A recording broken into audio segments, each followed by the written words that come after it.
हरिओम तत्सत। यह मकर लग्न की कुंडली है। लग्न एवं नक्षत्र का फलादेश आपके कुंडली में लिखा हुआ है और मेरे वेबसाइट पर फेसबुक पर भी यह सब हमेशा पोस्ट करता रहता हूँ, इसलिए उसके विषय में यहाँ चर्चा नहीं करते हैं। तो सबसे पहले हम सूर्य के विषय में चर्चा करते हैं। तो सूर्य इस कुंडली में अष्टम भाव के स्वामी हैं, आयु के स्वामी हैं और लोग इसको मृत्यु के स्वामी बोलते हैं, परंतु मैं कहता हूँ कि आयु के स्वामी है। और सूर्य एकादश भाव में विराजमान है, तो यहाँ विराजमान होने के कारण आमदनी बहुत अच्छी होती है। कई बार अचानक लाभ प्राप्त होता है, परंतु यह सूर्य का अकेले का फलादेश है। लेकिन सूर्य पर शनि की दृष्टि भी है। अब ये मत करना कि 24 अंश से 8 अंश से प्रभाव नहीं होगा, प्रभाव होता है। मैंने देखा है, पुस्तक में यह बात लिखी हुई है कि इतने लगभग 10-12 अंश से ज़्यादा का होगा तो प्रभाव नहीं पड़ता है, लेकिन प्रभाव पड़ता है। उतना ज़्यादा नहीं पड़ता है जितना कि 10-12 डिग्री के अंदर इनके दूरी में मतलब अंशात्मक दूरी होगी। तो अब सूर्य यहाँ पर आमदनी का योग अच्छा बना रहे थे, आयु में भी वृद्धि होती है, अचानक लाभ प्राप्त होता है। और यहाँ से सूर्य दृष्टि डालते हैं पंचम भाव में, तो कुछ कठिनाइयों के साथ विद्या बुद्धि संतान का सुख प्राप्त होता है, लेकिन सूर्य शनि से पीड़ित हो गए, तो जिसके कारण इन सारे सुखों में परेशानी होगी। किसमें? आमदनी प्राप्त करने में भी कठिनाई होगी, स्वास्थ्य और आयु में भी परेशानियों का सामना करना पड़ेगा। अब शनि तो इस कुंडली में लग्नेश है। अब बोलेंगे अगर भाई लग्नेश का तो दान नहीं कर सकते फलाना ठिकाना, तो भाई देखो किसी भी ग्रह का दान उपाय करने से कोई भी ग्रह कमजोर बिल्कुल भी नहीं होता है, उसके दोष में कमी आती है। या बार बार हर कुंडली में मुझे याद दिलाना पड़ता है। तो सूर्य का मंत्र जाप करें, इसका रत्न धारण करने की जरूरत नहीं है।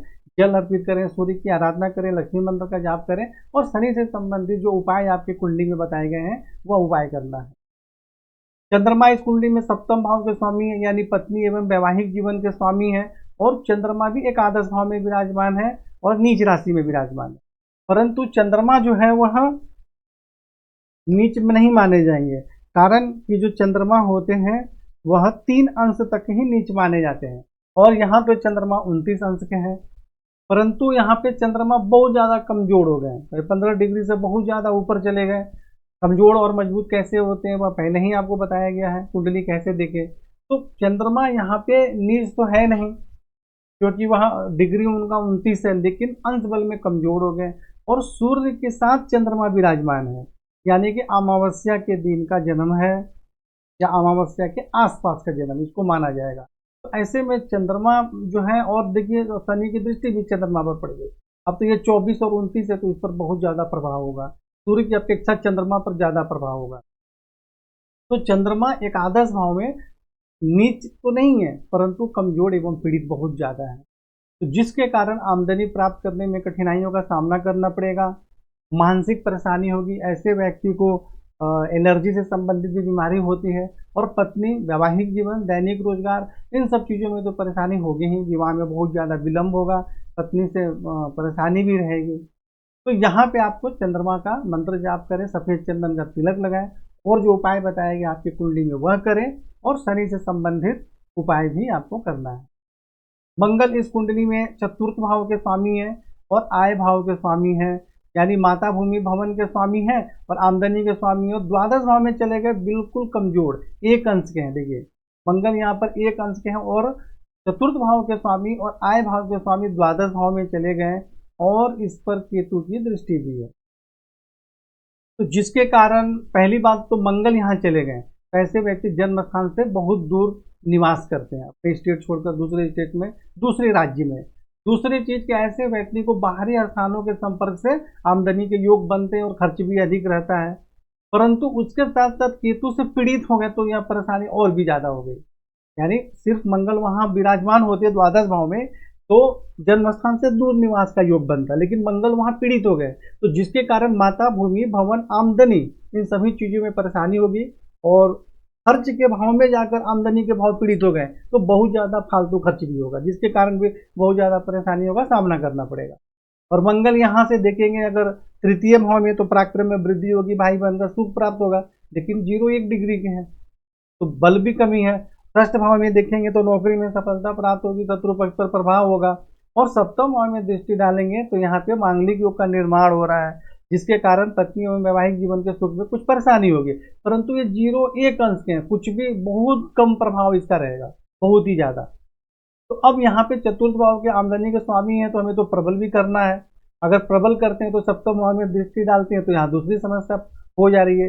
इसलिए इसका रत्न न धारण करके इसका मंत्र जाप करेंगे, तांबे का छलना धारण करेंगे और भी बाकी चीजें जो उपाय आपको बताया गया वह करेंगे, क्योंकि रत्न धारण करने के बाद से उसका प्रभाव बहुत ज्यादा हो जाता है। इसलिए उस हिसाब से इसका उपाय करेंगे और केतु से संबंधित दान एवं उपाय करेंगे। बुध जो है इस कुंडली में षष्ठ भाव के स्वामी हैं, रोग एवं शत्रु के और भाग्य भाव के स्वामी हैं, आय भाव में बैठे हुए हैं। तो और सूर्य के साथ बैठे हैं, मतलब सूर्य 8 अंश के हैं, बुध भी आसन, बुध तो यहाँ पे अस्त हो गए, दोनों के बराबर बराबर, इन दोनों में 13 अंश से ज्यादा की दूरी होती तो अस्त नहीं होते। बहुत आदमी बोलते नहीं बुध अस्त नहीं होता, तुम्हारे मानने से थोड़ी होगा, भाई शास्त्र में जो लिखा हुआ उसको मानो, और गलत भी नहीं है, अस्त का प्रभाव भी दिखता है। मैं ये नहीं कहता हूँ कि शास्त्र में लिखे हुए सारी बातें सही है, परंतु जब सूर्य बुध के साथ विराजमान होते हैं और 13 डिग्री से कम का दूरी होता है तो उसके फल में कमी होती है। तो यहाँ पे बुध जो है अस्त हो गए। पहले बुध का फलादेश समझिए, बुध का फलादेश क्या होगा, भाग्य की उन्नति होती है, धर्म का पालन करते हैं, उच्च शिक्षा प्राप्त होती है, आमदनी बहुत अच्छी होती है, पंचम भाव में दृष्टि के कारण विद्या बुद्धि संतान का सुख प्राप्त होता है, शत्रु पक्ष पर भी विजय प्राप्त होती है। परंतु यहाँ पे बुध अस्त होने के कारण श्रेष्ठ लाभ प्राप्त नहीं हो रहा है, इसलिए बुध को प्रबल करना जरूरी है जिससे कि श्रेष्ठ लाभ प्राप्त हमें हो सके।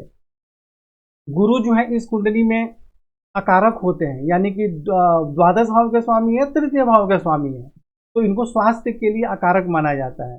परंतु पराक्रम के भी स्वामी होते हैं, अगर व्यक्ति में पराक्रम भी नहीं होगी तो सही प्रकार से वो कार्य नहीं कर पाएगा, शरीर में ऊर्जा भी नहीं होगी, तो दोनों चीज भी देखना है कि अकारक भी है तो भाई ऊर्जा के लिए भी जरूरी है।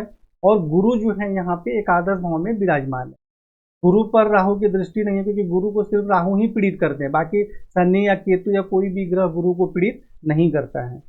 तो यहाँ पे तो गुरु पीड़ित है नहीं।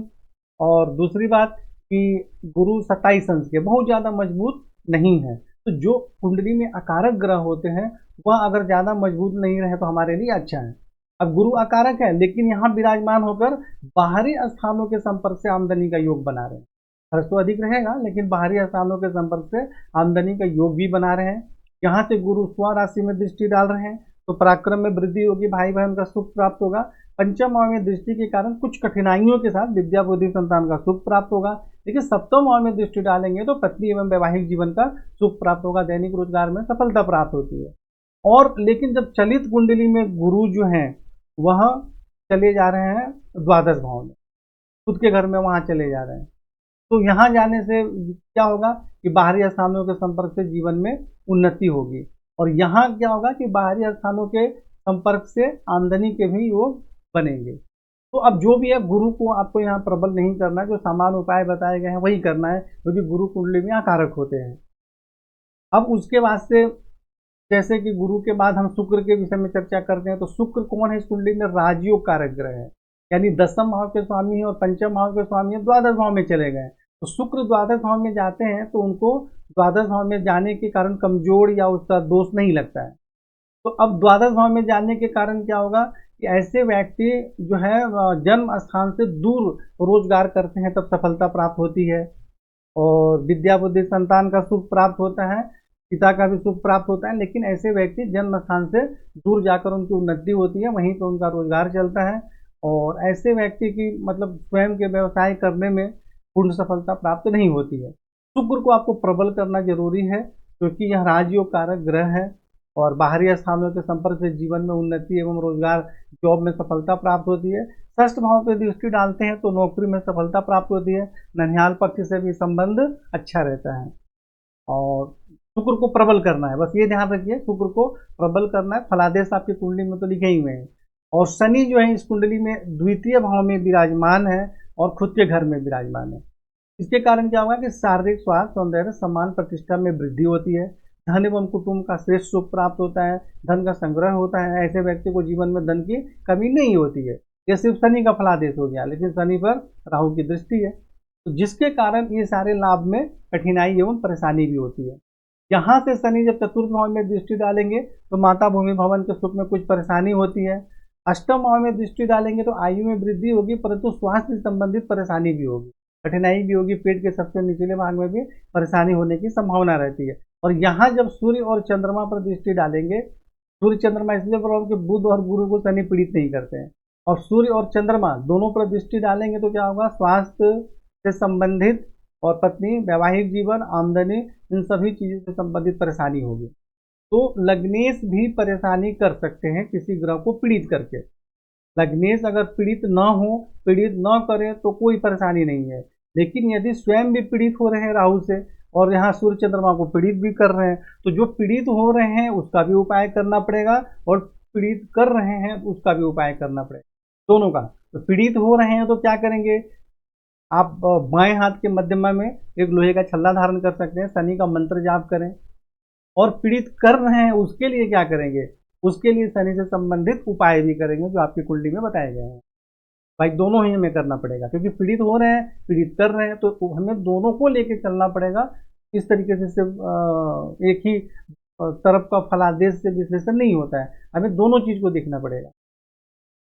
और उसके बाद से जो है शनि के बाद राहु आ गया, तो राहु यहाँ 10वें भाव में बैठे हुए हैं, तो कुछ कठिनाइयों के साथ पिता, राज्य एवं रोजगार के क्षेत्र में सफलता प्राप्त होती है। द्वितीय भाव में शनि पर दृष्टि डालने के कारण धन एवं कुटुंब के सुख में, स्वास्थ्य के संबंध में, जीवन की उन्नति में कठिनाई एवं परेशानी होती है।